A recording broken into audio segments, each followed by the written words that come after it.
ফকির সাহেবের বাসায় গিয়ে উঠবো। কি জায়গা দিবেন? নয়তো ঠাকুর গায়ের বাড়ি আছে, ঠাকুর গায়ের বাড়ি গিয়ে উঠবো।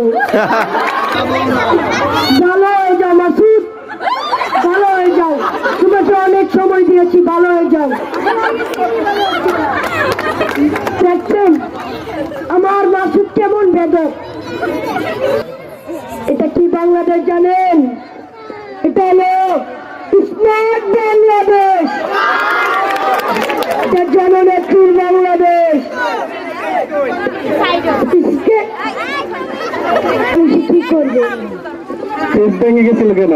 কেস ভেঙে গিয়েছিল এই জন্যই তো মালয়েশিয়ার থেকে বাংলাদেশ কেস করেছিল, তারা শুধু গাছের মধ্যেই দাঁড়ানো দিয়েছে।